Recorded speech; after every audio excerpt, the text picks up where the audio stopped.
అమిత్ షా, మోదీ వీళ్ళిద్దరూ ప్రతిపక్ష పార్టీలను కనీసం బతికి బట్ట కట్టనివ్వడం లేదు. ఇది ప్రస్తుతం భారతదేశంలో హాట్ టాపిక్. ఒకప్పుడు వాజ్పేయి గారు, అద్వానీ గారు ఇలా చేసేవారు కాదే. కానీ మరి ఎందుకు అమిత్ షా, మోదీ ఇలా ప్రతిపక్ష పార్టీలను ఓడించడం మాత్రమే కాకుండా ఆ పార్టీలను ముక్కలు ముక్కలు చేసి పారేస్తూ ఉన్నారు?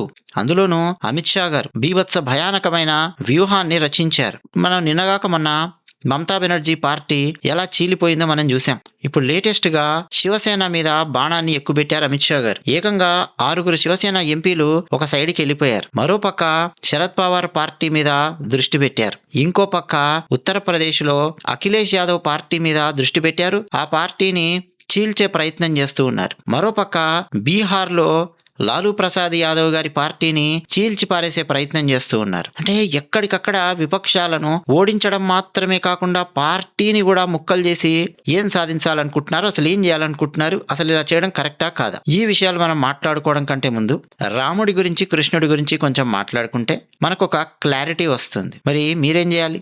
వీడియోకు లైక్ కొట్టండి.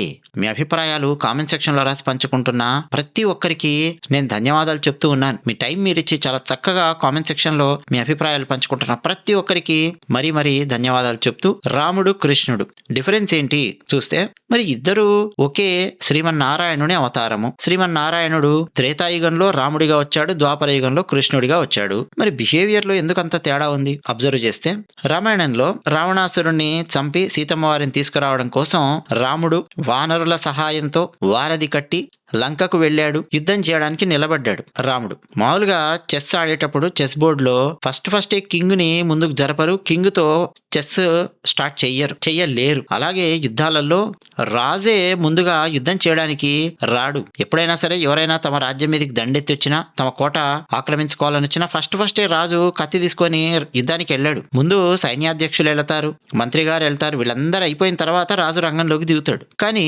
రావణాసురుడు ఏం చేస్తాడంటే, రామాయణంలో యుద్ధం మొట్టమొదటి రోజే యుద్ధానికి బయలుదేరతాడు. పక్కనున్న మంత్రులు చెప్తారు, రావణ ఇలా నువ్వు మొట్టమొదటి రోజే యుద్ధానికి వెళ్ళడం కరెక్ట్ కాదు, నీకెంతో సైన్యం ఉంది, బలగం ఉంది, మంత్రులు ఉన్నారు, కొడుకులు ఉన్నారు, సైన్యాధ్యక్షులు ఉన్నారు, వీళ్ళందరూ ఉండగా నువ్వు మొట్టమొదటి రోజే యుద్ధానికి వెళ్ళడం కరెక్ట్ కాదు అని చెప్తారు. కానీ రావణాసురుడు ఊరుకోడు. ఆ మనుషులు వాళ్ళిద్దరు, ఆ కోతులు, వాళ్ళందరినీ నేను ఫినిష్ చేసేసాను అనుకో, ఫస్ట్ డే వెళ్ళిపోయి మొట్టమొదటి 1-2 గంటల్లో ఫినిష్ చేసేస్తే ఇక యుద్ధమన్నా కాన్సెప్టే ఉండదు, వాళ్ళని లేపేసి వచ్చేస్తాను అని బీరాలు పలికి తన రథంలో అన్ని కావాల్సిన మిసైల్స్, కావాల్సిన డ్రోన్లు అన్ని వేసుకొని, పెద్ద ఫిరంగులు ఇప్పటి భాషలో చెప్పాలంటే అన్ని వేసుకొని యుద్ధానికి వస్తాడు. రాముడితో యుద్ధం చేస్తాడు. రాముడు మొట్టమొదటి రోజే రావణాసురుడిని ఓడిస్తాడు. రావణాసురుడు తెచ్చిన ఆయుధాలన్నింటినీ నిర్వీర్యం చేస్తాడు. రావణాసురుడు ప్రయోగించిన ప్రతి అస్త్రాన్ని నిర్వీర్యం చేస్తాడు. రావణాసురుడు తాను తెచ్చుకున్న వెహికల్ కూడా ముక్కలైపోయి రోడ్డు మీద నిలబడతాడు. నెక్స్ట్ ఒకే ఒక్క బాణం బ్రహ్మాస్త్రం తీసి ప్రయోగిస్తే రాముడు కేల్కతం దుకాన్ బంద్. రామాయణం మొట్టమొదటి రోజే యుద్ధం అయిపోతుంది. లేపేయచ్చు రావణాసురుడిని. ఆయుధాలు అసలు ఏమీ లేకుండా నిలబడేంత పరిస్థితి వస్తుంది రావణాసురుడికి. కానీ రాముడు చంపాడు. ఏమంటాడంటే, రావణ వెళ్ళు, రెస్ట్ తీసుకో, గాయాలయ్యాయి, ఒంటికి మొత్తం రక్తం కారుతోంది, అక్కడక్కడ వెళ్ళి మెడిసిన్ రాసుకో, మంచి రెస్ట్ తీసుకో, ప్రశాంతంగా తిను, నిద్రపో, ప్రశాంతంగా ఆలోచించుకో, ఇప్పటికైనా సీతనిచ్చేస్తాను అని నిర్ణయం తీసుకుంటే, నాకు సీతను గనక సమర్పించావంటే నేను నిన్ను చంపను, మీ వాళ్ళని ఏం చెయ్యను, నా దారిని నేను పోతాను. లేదు యుద్ధమే చెయ్యాలి అనుకుంటే ఓకే, వెళ్ళు, ప్రశాంతంగా వెళ్ళి తిని రెస్ట్ తీసుకొని రాత్రంతా నిద్రపోయి రేపు మళ్ళీ ఏమేమి ఆయుధాలు ఉన్నాయో అన్ని ఆయుధాలు వేసుకొని రేపు రా, వెళ్ళు అని ఇంత నీట్గా చెప్పి రాముడు పంపిస్తాడు. సరే, ఎందుకు అలా చెప్పాడు ఏంటి? తర్వాత రాక్షసులను చంపాలి కదా, ఇంద్రజిత్తును చంపాలి కదా, నారాయణుడు జన్మించిందే రాక్షస సంహారం కోసం కదా, ఇదంతా మళ్ళీ వేరే చర్చ. అక్కడికి వెళ్ళకండి, స్ట్రైట్ గా మీరు చూడండి. రాముడు రావణాసురుణ్ణి చంపగలిగే అవకాశం ఉన్నా ఓడించి చంపకుండా వదిలేశాడు. వెళ్ళి రెస్ట్ తీసుకో, మళ్ళీ రేపు అన్ని వేసుకొని రా, లేదా ఆలోచించుకో అని చెప్పి పంపించాడు. అంటే శత్రువు దొరికినా సరే, శత్రువు రెడీగా ఇక ఒక బాణం వేస్తే పైకి పోతాడన్న సిచ్యువేషన్ ఉన్నా సరే రాముడు ఈ టైప్ లో మాట్లాడాడు, పంపించాడు. అదే కృష్ణుడి విషయానికి రండి మీరు. దుర్యోధనుడు దాదాపు మహాభారత యుద్ధం క్లైమాక్స్ సిచ్యువేషన్ వచ్చింది అన్న విషయం అర్థం చేసుకొని పారిపోతాడు. యుద్ధ భూమి వదిలేసి దుర్యోధనుడు పారిపోతాడు. మన రామారావు గారిని దుర్యోధనుడి పాత్రలో ఊహించుకొని మీరు ఆలోచిస్తే చాలా గొప్పగా కనిపిస్తూ ఉంటుంది. అంత సీన్ లేదు మహాభారతంలో దుర్యోధనుడి. ఓ పక్క భీష్ముడు అంపశయ్య మీద పడ్డాడు, ద్రోణుడు చనిపోయాడు, కర్ణుడు చనిపోయాడు, శల్యుడు చనిపోయాడు, శకుని మామ చనిపోయాడు, తన వైపు ఉన్నటువంటి పెద్ద వాళ్ళందరూ పైకి పోయారు, భగదత్తుడు లాంటి వాళ్ళు చాలా మంది పైకి పోయారు. ఏం చేయాలి ఇప్పుడు యుద్ధ భూమిలో ఉండి? వాయమ్మ నాయనో, ఇక్కడ ఉన్నానంటే పాండవులు అందరూ కలిసి కుమ్మేస్తారు నన్ను, అయిపోయింది నా పని, బతికుంటే బజ్జీలు తిని బతకొచ్చు అని యుద్ధభూమి నుంచి పారిపోయి ఎక్కడో దాక్కున్నాడు. ఎక్కడ దాక్కున్నాడో తెలియదు. కానీ కృష్ణుడు అలాగే ధర్మరాజు, భీముడు వీళ్ళందరండి వాళ్ళు విడివిడిగా గూఢచారులను పెట్టి ఉంచారు. కృష్ణుడైతే యుద్ధం జరుగుతున్నటువంటి ఆ టైం మొత్తం గూఢచారులను ప్లాంట్ చేసి పెట్టాడు, దురంధర్లను పెట్టేశాడు, కౌరవ సైన్యంలో పెట్టాడు, యుద్ధ భూమిలోనే కాదు యుద్ధం బయట కూడా పెట్టాడు ఇన్ఫర్మేషన్ కోసం. సో దుర్యోధనుడు ఎక్కడికి వెళ్ళాడు అని చెప్పి అందరూ ఆలోచిస్తున్న టైంలో కొంతమంది వేటగాళ్ళు పాండవుల దగ్గరికి వచ్చారు. అక్కడే కృష్ణుడు కూడా ఉన్నాడు. మామూలుగా వేటాడి పక్షులను పశువులను పట్టుకునే వాళ్ళు ఉంటారు కదండి. పశువులు అంటే నా ఉద్దేశం అడవిలో ఉండే జింకలు లాంటివి, అలాగే పక్షులు, అలాగే మరికొంతమంది జాలరులు, చేపలు పట్టుకునే వాళ్ళు, వేట ఆధారంగా జీవించే వాళ్ళు కొంతమంది ఉన్నారు. వాళ్ళు పాండవుల దగ్గరికి వచ్చి ఇన్ఫర్మేషన్ ఇచ్చారు. అయ్యా మేము ఫలానా చోట అడవిలో వేటాడదామని చెప్పి ప్లాన్ చేసి నక్కి కూర్చున్నాము, పొదల లోపల పక్షులు వస్తాయి, నెక్స్ట్ వల వేద్దాం అని నక్కి కూర్చుంటే దుర్యోధనుడు తనకు సంబంధించిన సైనికులతో ముగ్గురుతో మాట్లాడుతూ ఉంటే మేము విన్నాము, అడవిలో అక్కడ ఫలానా చోట ఒక మడుగు ఉంది, ఆ మడుగులో దాక్కున్నాడు అని ఇన్ఫర్మేషన్ ఇచ్చారు. వెంటనే కృష్ణుడు పాండవులతో నా మొహం చూస్తున్నారేంటి, పదండి అన్నాడు. అందరూ వెహికల్స్ తీశారు, వాళ్ళ రథాలు తీశారు. కృష్ణుడు అందరు కలిసి ఆ మడుగు దగ్గరికి వెళ్ళి మడుగు చుట్టూ రౌండప్ చేశారు. ఇప్పుడు ఏం చేయాలి ఆలోచిస్తుంటే కృష్ణుడు చెప్పాడు, ఏం లేదు, దుర్యోధనుడు అభిమాన ధనుడు. ఏం లేదండి, సింపుల్ గా చెప్పాలంటే ఒక చిన్న మాట అన్నా సరే తట్టుకోలేని వాళ్ళు ఉంటారు చూసారా, చిన్న తిట్టడం కూడా కాదు, ఇంట్లో పిల్లలను కూడా మనం చూస్తాం, ఉడుకుమోత్తనం ఉంటుంది, అది పెరిగి పెరిగి పెరిగి అభిమాన ధనం లాగా మారుతుంది. అంటే అవతల వాళ్ళు ఏమి చిన్న విమర్శ చేసినా ఏం చేసినా కానీ తట్టుకోలేకుండా రియాక్ట్ అయ్యే బిహేవియర్ అనమాట. సేమ్ బిహేవియర్ దుర్యోధనుడిది. సూటిపోటి మాటలు మాట్లాడండి, ఒరే పిరికోడా యుద్ధం వదిలేసి పారిపోయావరా అని చెప్పి ఇష్టం వచ్చినట్టు మాట్లాడండి, తిట్టండి, దెబ్బకు వాడే బయటకు వస్తాడు, వేసి పారేద్దాం కానీ అని చెప్తాడు కృష్ణుడు. ఇక పాండవులు స్టార్ట్ చేస్తారు, ధర్మరాజు నుంచి మొదలెడతారు, సూటిపోటి మాటలు మాట్లాడుతూ ఉంటారు, అరుస్తూ ఉంటారు. ఇక దుర్యోధనుడు లోపల మడుగులో దాక్కుని కూర్చున్నటువంటి దుర్యోధనుడు ఇక ఆ మాటలు భరించలేక బయటికి వచ్చేస్తాడు. అంటే శత్రువు యుద్ధభూమిని వదిలేసి వెళ్ళిపోయాడు కదండి, వదిలేయచ్చు కదా. మామూలుగా వాజ్పేయి గారి కాలము, అద్వానీ గారి కాలము అయితే అలాగే వదిలేసేవాళ్ళు. సర్లే ఓడిపోయానని చెప్పి ఇంకో ఒప్పుకున్నట్టే కదా, యుద్ధభూమి వదిలేసి పారిపోయాడు, ఇక వాడి గురించి ఎందుకు మనకు, వదిలేద్దాం కానీ, ఎక్కడో ఏవో తింటూ బతుకుతాడు, వదిలేద్దాం కానీ, లైట్ తీసుకుందాం కానీ అంటారు. కానీ మోదీ, అమిత్ షా వీళ్ళేమంటారు, కృష్ణుడు దారి ఏమంటాడు కృష్ణుడు అంటే మహాభారతంలో రుణశేషం, రణశేషం, శత్రుశేషం, అగ్నిశేషం మిగల్చకూడదు అని చెప్పి అంటాడు. అగ్నిశేషం ఏముంది, మొత్తం నిప్పంతా ఆర్పేశాం కదా అని చెప్పి ఫైర్ ఇంజన్ వాళ్ళు అక్కడక్కడ జస్ట్ చిన్న చిన్న నిప్పు కణికలు ఉన్నాయని చెప్పి లైట్ తీసుకొని వెళ్ళిపోయారు అనుకోండి, నిప్పు కణిక ఎగిరి పక్కనున్న గడ్డివాం మీద పడితే పక్కిళ్ళు కూడా తగలబడుతుంది. అస్సలు అగ్నిశేషం అనేది మిగిలించకూడదు, కంప్లీట్గా ఆర్పేయాలి. అలాగే రణం, యుద్ధం జరిగింది అని అంటే కొంతమంది పారిపోయారు కదా, లైట్ తీసుకొని వదలొద్దు. ఎవడో సైనికుడు పారిపోయాడంటే ఓకే, కానీ రాజు పారిపోయాడు, సైన్యాధ్యక్షుడు పారిపోయాడు అంటే వదిలిపెట్టే ప్రసక్తే లేదు, రేపు వాడు ఎప్పుడైనా రివోల్ట్ అవుతాడు. సో ఏసి పారేయాల్సిందే. ఇది కృష్ణుడి లాజిక్ అనమాట. మరి రాముడేమో ఎదురుగా శత్రువు ఉన్నా సరే వెళ్ళవయా, వెళ్ళి రెస్ట్ తీసుకోపో అని చెప్పాడు. ఆలోచించండి, అదే శత్రువు సీతమ్మ వారిని తీసుకొని ఇంకెక్కడైనా పారిపోయాడు అనుకోండి, లంక నుంచి తన మాయోపాయం చేత వేరే ఇంకెక్కడో రాజ్యానికి వెళ్ళి ఇంకెక్కడో ఏదో లోకానికి వెళ్ళి ఎక్కడో దాచిపెట్టి మళ్ళా గేమ్ ఆడొచ్చు కదా, ఆ ఛాన్స్ ఉంది కదా, చాలా పెద్ద రిస్క్ ఉంది కదా, ఆ రిస్క్ కూడా తీసుకున్నాడు రాముడు. కృష్ణుడు అసలు వాడు దాక్కున్నా వదిలిపెట్టేది లేదు, వాడు ఎక్కడున్నా లేపేయాల్సిందే అని చెప్పి వెతికి వెంటాడి మరీ శత్రువును బయటికి రప్పించి కేల్కతం. అది కూడా ఛాన్స్ ఇచ్చారు. భీముడే యుద్ధం చేయాలని ఏం లేదు అక్కడ మహాభారతంలో. నువ్వు ధర్మరాజు కావాలంటే ధర్మరాజును సెలెక్ట్ చేసుకో, అర్జునుడా, భీముడా, నకులుడా, సహదేవుడా, నీ ఇష్టం వచ్చిన వాళ్ళు నువ్వు సెలెక్ట్ చేసుకో అని చెప్తాడు కృష్ణుడు. ధర్మరాజు ఇద్దరు కలిసి డిస్కస్ చేసుకొని నీ ఇష్టం, మేము రెడీ, పాండవులలో 5 మందిలో ఎవరితోనైనా నువ్వు యుద్ధం చేయంటారు. ఇంకా చూడండి ఎలాంటి ఆఫర్ ఇస్తారంటే, నీ యుద్ధం చేసి గెలిస్తే మళ్ళీ నీ రాజ్యం నీకు ఇచ్చేసి వదిలేసి వెళ్ళిపోతాం మేము అంటారు. ఆ రేంజ్ ఆఫర్ ఇస్తారు. దాని మీనింగ్ ఏంటో తెలుసా, దుర్యోధనుడు సహదేవునితో కూడా యుద్ధం చేయగలిగేంత సీన్ లేదు అక్కడ. మనకి ఎంతసేపు సినిమాలో నకులుడు సహదేవుడు అంటే ఇంపార్టెన్స్ లేని పాత్రలా చూపిస్తుంటారు, కానీ కాదు. నకులుడు కత్తి పట్టుకున్నాడంటే దుర్యోధనుడు కాదు కదా, దుర్యోధనుడు అబ్బా కూడా ఎవడు యుద్ధం చేయలేడు. సో అలాంటి ఆఫర్ ఇస్తారు పాండవులు. సో ఫైనల్ గా భీముడి చేతిలో యుద్ధం చేస్తాడు, కాళ్ళు ఎర్రకొట్టుకుంటాడు. ఆ తర్వాత ఏమైంది మీకు తెలుసు. అంటే కృష్ణుడు అవసరమైతే ఏదైనా మాయోపాయం ఏదైనా సరే చేస్తాడు. సైంధవుడిని చంపడానికి సుదర్శన చక్రాన్ని సూర్యుడికి అడ్డం పెట్టాడు కృష్ణుడు. అందరూ సూర్యాస్తమయం అయిపోయింది, చీకటి అయిపోయింది అని చెప్పి అందరు ఎంజాయ్ చేస్తూ ఆ టైంలో సైంధవుడు బయటికి రాగానే సుదర్శన చక్రాన్ని పక్కకు జరిపాడు, ఏసిపారేయి అని చెప్పి అర్జునుడి చేతుల్లో నుంచి సైంధవుడిని ఏసిపారేయించాడు కృష్ణుడు. వదిలిపెట్టే ప్రసక్తే లేదు. సో ఇక్కడ ఏం జరుగుతోంది మరి, సేమ్ శ్రీమన్నారాయణుడే. మరి ఆ బిహేవియర్ ఏంటి, ఈ బిహేవియర్ ఏంటి అంటే, ఒకటి టైం లైన్ మారింది, టైం లైన్ చాలా మారింది. ఇది చాలా మంది మర్చిపోతారు. నారాయణుడికి బేసిక్ గా ఉన్న లక్షణం ఏంటి అంటే దయ. రాముడికి దయ ఉంది, కృష్ణుడికి కూడా దయ ఉంది. ఆ దయ ఎవరి మీద చూపించాలి? భక్తుడి మీద దయ చూపించాలి, ఆర్తుడి మీద దయ చూపించాలి, అవసరం ఉన్నవాడి మీద దయ చూపించాలి. దుర్మార్గుడి మీద దయ చూపించాల్సిన అవసరం లేదు అన్న స్టేజ్ కృష్ణుడిది అనమాట. ఎందుకంటే ఆ టైం లైన్లో చూస్తే మహాభారత కాలం వచ్చేసరికి రాక్షసులు కాదు, నార్మల్ మనిషిలాగానే ఉంటాడు, నార్మల్గా ఉంటాడు, వాడి లోపల రాక్షసత్వం ఉంటుంది. వాడిని వదిలేస్తే వాడు భయంకరమైన మాయోపాయాలు పన్నుతాడు.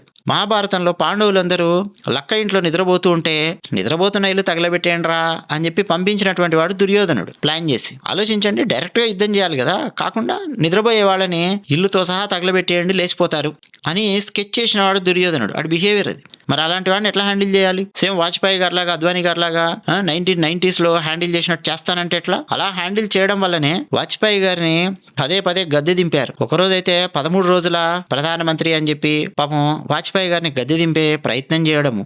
వాజ్పేయి గారు ఏదైనా ఒక నిర్ణయం తీసుకోవాలన్నా గట్టిగా ఆ టైంలో ఒకడు ఒక మాట మాట్లాడతాడు, ఇంకొకటి ఇంకొక మాట మాట్లాడతాడు. వాళ్ళని హ్యాండిల్ చేయడానికే పెద్ద సమస్య. కప్పల తక్కెడ లాంటి ప్రభుత్వాన్ని వాజ్పేయి గారు నడిపారు. అది ఆనాటి పరిస్థితి. కొంత రాముడు టైపులో ఆలోచించడం కూడా అవసరమైతే సరేలే బై బుక్ వెళదాం గాని, సరే వాళ్ళు రాజకీయాల్లో ఎన్నికలలో ఓడిపోయారు, వదిలేద్దాం, మన పని మనం చేసుకుందాం గాని ఈ టైప్లో. కానీ వాళ్ళు నిన్ను నార్మల్గా పని చేసుకొని ఇస్తారా? వెస్ట్ బెంగాల్ విషయానికి రండి ఒకసారి. అసలు విన్నారా ఇప్పటిదాకా నేను చెప్పింది? చాలా మంది మధ్యలో వెళ్ళిపోతూ ఉంటారు. ఇక్కడ దాకా విన్నవాళ్ళు ఎస్ విన్నానండి అని చెప్పి కామెంట్ సెక్షన్లో రాయండి. వెస్ట్ బెంగాల్ విషయానికి రండి. మమతా బెనర్జీ ఓడిపోయింది. మరి ఆమెను అలాగే వదిలేస్తే ఇప్పుడు సువేందు అధికారిని ఆమె పని చేసుకొని ఇస్తుందా? ఒకటి. రెండోది, అసలు ఆమెను అలా ఎందుకు వదిలేయాలి? 80కి పైగా సీట్లు ఏవో తెచ్చుకుంది, ఎందుకు వదిలేయాలి అలా ఆమెని? హిందువులను చాలా దారుణంగా వెస్ట్ బెంగాల్లో టీఎంసీ గుండాలు పొట్టన పెట్టుకుంటూ ఉంటే నిమ్మకు నీరెత్తినట్టుగా కూర్చున్నటువంటి వ్యక్తి మమతా బెనర్జీ. బార్డర్లో ఒక కంచె కడతాము అని చెప్పి అడిగితే కేంద్ర ప్రభుత్వాన్ని రానివ్వకుండా డ్రామాలాడినటువంటి వ్యక్తి మమతా బెనర్జీ. పోనీ కేంద్రము నీతో నాకేందా సంబంధము, నేషనల్ సెక్యూరిటీకి సంబంధించిన విషయం కాబట్టి నీతో సంబంధం లేకుండా వచ్చి నేను కంచె వేస్తాను అని కేంద్రం అనగలుగుతుందా? అనలేదు. ఎందుకు అనలేదు? మన చట్టంలోనే ఉంది. నీకు ల్యాండ్ కావాలంటే స్టేట్ గవర్నమెంట్ చేతుల్లో ఉంటే ఆ ల్యాండ్ కేంద్రమైనా సరే స్టేట్ గవర్నమెంట్ని ఒప్పించి కన్విన్స్ చేసి తీసుకోవాలి తప్ప నీ ఇష్టం వచ్చినట్టు వెళ్ళి కంచేస్తాను అని అంటే కుదరదు. ఇది చట్టంలో ఉంది. సో రాష్ట్ర ప్రభుత్వం సహకరించాలి.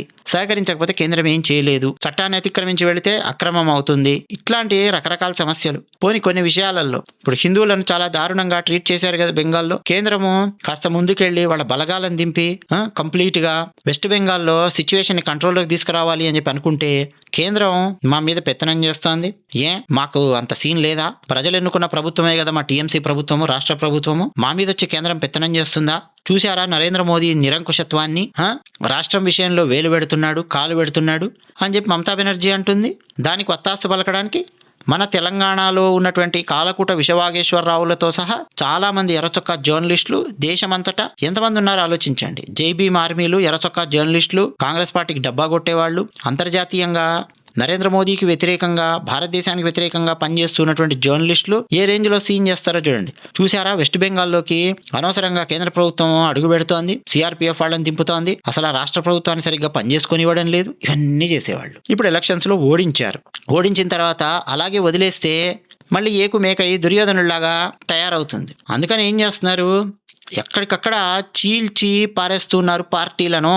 మీకు పైన చూస్తే ఏముందిలే మమతా బెనర్జీ పార్టీలో ఉన్న కొంతమంది ఎమ్మెల్యేలు వెళ్ళిపోయారంట, ఒక పక్కకి ఎంపీలు వెళ్ళిపోయారంట అని క్యాజువల్గా మాట్లాడుకుంటారు సామాన్య జనం. కానీ దాని వెనక మోదీ షా హస్తం ఉంది. ఇంకా చెప్పాలంటే అమిత్ షా గారి హస్తం ఉంది. ఎందుకంటే అమిత్ షా గారు ఇక ఇలాంటి పాలిటిక్స్ ఇవన్నీ చేయడంలో ఆరితేరినటువంటి వాళ్ళు. ఆయన డ్యూటీ అదే భారతీయ జనతా పార్టీలో. ఆ డ్యూటీ ఆయన సక్రమంగా నిర్వర్తిస్తూ ఉన్నారు. లేకపోతే ఈ విపక్షాలన్నీ ఇండి కూటమి అని చెప్పి పెట్టి కలిసి పిచ్చ డ్రామాలన్నీ ఆడుతూ ఉన్నాయి. మరోపక్క అమిత్ షా గారికి, మోదీ గారికి ఒళ్ళు మండిన విషయం ఒకటి ఉంది. ఎప్పుడు కూడా అండి అమిత్ షా, మోదీ కాస్త ఓడిపోయారు అని ఎవరైనా సరే వికటాట్టహాసం చేస్తే ఆ తర్వాత వాళ్ళు వేసే స్కెచ్ కానీ, చాణక్యం కానీ, ఆ విజృంభణ కానీ తట్టుకోవడము ఎంత భయంకరంగా ఉంటుందో ఇప్పుడు చూపిస్తూ ఉన్నారు. ఎక్కడ ఓడిపోయారు? ఏం ఓడిపోయారు అంటే పార్లమెంటులో డీలిమిటేషన్ ప్లస్ మహిళా రిజర్వేషన్ బిల్లు, అంటే డీలిమిటేషన్తో కూడినటువంటి మహిళా రిజర్వేషన్ బిల్లు ఎమ్మెల్యేలను, ఎంపీలను, మహిళలను ఎక్కువ మందిని చట్టసభలకు తీసుకురావాలి అన్న బిల్లును ఓడించాయి విపక్షాలు. లోక్సభ, రాజ్యసభ పెట్టారు, చర్చ పెట్టారు, పార్లమెంట్లో ఓడిపోయింది ఆ బిల్లు. దీన్ని మోదీ, షా ఇద్దరు చాలా సీరియస్గా తీసుకున్నారు. అమిత్ షా గారు అయితే చాలా పర్సనల్ గా తీసుకున్నారు, ఇజ్జత్ కా సవాల్ లాగా తీసుకున్నారు. కొడక డీలిమిటేషన్ బిల్లు పెడుతూ ఉంటే దాన్ని మీరు వెనక్కి లాగుతారా? భారతదేశానికి ఉపయోగపడే ఒక బిల్లు మేము పెడితే ఆహా అసలు మిమ్మల్ని మీ విపక్ష పార్టీలనే చీల్చి పారేస్తాను అని చెప్పి 6 months కూడా కాలేదండి. చూడండి ఏం జరుగుతోందో. శివసేన ఎంపీలు 6 మంది ఒక సైడ్కి వచ్చేసారు. 3 ఎంపీలు మాత్రమే శివసేనలో మిగిలారు. నిజానికి శివసేన అనొద్దేమో, ఉద్ధవ్ థాకరే శివసేన. అక్కడ 3 మిగిలారు, మిగతా 6 మంది ఒక సైడ్కి వచ్చేసారు. టీఎంసీ ఎంపీలు అయితే 20 మందికి పైగా ఒక సైడ్కి వచ్చారు. వాళ్ళను బీజేపీలోకి కలిపేసుకుంటే బీజేపీ విమర్శలు ఎదుర్కోవాల్సి ఉంటుంది. 1, 2 ఆల్రెడీ చట్టం ఉంది, ఫిరాయింపుల చట్టం అని చెప్పి ఉంది. దాని ప్రకారము టీఎంసీ వెళ్లి సుప్రీంకోర్టులో కేసు పెట్టే అవకాశం ఉంటుంది, అంటే మమతా బెనర్జీ. అందుకని ఏం చేస్తున్నారు అమిత్ షా గారు, 20 మంది ఎంపీలు పక్కకు రాగానే బీజేపీలో మేము చేర్చుకోము, త్రిపురలో ఒక పార్టీ ఉంది, ఒక పిల్ల బచ్చా పార్టీ, 2-3 ఏళ్ళు అయింది ఆ పార్టీ పెట్టి, అంతే. అసలు ఆ పార్టీలో పెద్దగా ఎంపీలు కానీ ఎమ్మెల్యే కానీ ఎవరు లేరు, చిన్న పార్టీ అది. ఆ పార్టీలో వెళ్ళి మీరు మెర్జ్ అయిపోండి అని అమిత్ షా గారు వెనకుండి నడిపించి 20 మంది టీఎంసీ ఎంపీలను త్రిపురలో ఉన్న ఒక పార్టీలో కలిపేశారు, అంటే ఫిరాయింపుల చట్టానికి రెస్పెక్ట్ ఇచ్చే విధంగా. సేమ్ ఉద్ధవ్ థాకరే శివసేనలో ఉన్న 6 మంది ఎంపీల పరిస్థితి అలాగే చేస్తున్నారు. నెక్స్ట్ అండి, చాలా పెద్దది, అఖిలేష్ యాదవ్ అంటే సమాజ్వాదీ పార్టీని నిట్టనిలువుగాను అడ్డంగాను చీల్చి పారేసే ప్రయత్నం చేస్తున్నారు అమిత్ షా గారు. అంటే నెంబర్ ఆఫ్ ఎంపీస్ ని పెంచుకుంటూ వెళుతూ ఉన్నారు. ఐదర్ నువ్వు బీజేపీలో అన్నా ఉండాలి, లేదు బీజేపీకి మద్దతైనా ఇవ్వాలి మేం పెట్టే డీలిమిటేషన్ ప్లస్ మహిళా రిజర్వేషన్ బిల్లుకు. ఆ నెంబర్స్ ని తెచ్చుకోవడం కోసం, భారతదేశానికి ఉపయోగపడే పని చేయడం కోసం ఈ కార్యక్రమాలన్నీ చేస్తున్నారు. వాజ్పేయి గారు, అద్వానీ గారి హయాంలో ఈ కార్యక్రమాలు ఈ విధంగా చేసేవారు కాదు. ఒకవేళ వాజ్పేయి గారికి ఫుల్ మెజారిటీ వచ్చిన, ఒక 300 ఎంపీ సీట్లు వచ్చినప్పటికీ ఆ తర్వాత గేమ్ ఈ విధంగా ఉండేది కాదు. ఎందుకంటే రాముడి కాలంలో గేమ్ ఒక రకంగా ఉంటుంది, కృష్ణుడి కాలంలో గేమ్ ఒక రకంగా ఉంటుంది. నిజం చెప్పాలంటే ఇప్పుడు మన కలియుగానికి చాలా దగ్గరగా ఉన్నది కృష్ణుడి టైం. జస్ట్ ఒక 5000 years బ్యాకే కృష్ణుడు, చాలా మంది ఎక్స్పర్ట్స్ చెప్పేది. సో వాళ్ళని కేవలం ఓడించడం మాత్రమే కాదు రాజకీయాలలో, వాళ్ళని అలా వదిలేస్తే పోని నీతిగా రాజకీయాలు చేస్తే పర్వాలేదు. మమతా బెనర్జీ లాంటి వ్యక్తి నీతిగా రాజకీయాలు చేస్తుందా అండి? ఓడిపోయిన తర్వాత కూడా ఎంత రచ్చ చేసిందో మమతా బెనర్జీ మనం చూసాం. కేకలు పెట్టడము, అరుపులు, బీజేపీ ఈవీఎంలు ఏదో చేసింది అంటది, తర్వాత కోర్టుకి ఏదో వెళ్ళే ప్రయత్నం చేస్తుంది, ఇంకేదో చేస్తుంది, ముఖ్యమంత్రిగా రిజైన్ చేయడానికి వెనుకాడుతుంది, నేను రిజైన్ చెయ్యను పో అంటుంది. ఎన్ని డ్రామాలు ఆడిందో మనం చూసాం. అంతేనా, గత 10 ఏళ్లలో బంగ్లాదేశ్ నుంచి అక్రమంగా చాలా మందిని వెస్ట్ బెంగాల్లోకి ప్రవేశపెట్టడము, టీఎంసీ ఆఫీసుల్లో వాళ్ళకి ఆధార్ కార్డులు ఇవ్వడము, ఎన్ని కార్యక్రమాలండి. ఈమెనిగా మళ్ళీ లేచి గాలి పీల్చుకొనిస్తే నెక్స్ట్ ఏం చేస్తుందో అందుకని చెప్పి చీల్చి పారేస్తూ ఉన్నారు. ఎక్కడికక్కడ పార్టీలను చీల్చి పారేస్తున్నారు అమిత్ షా గారు. అర్థమైంది కదా మీకు లాజిక్? అదనమాట.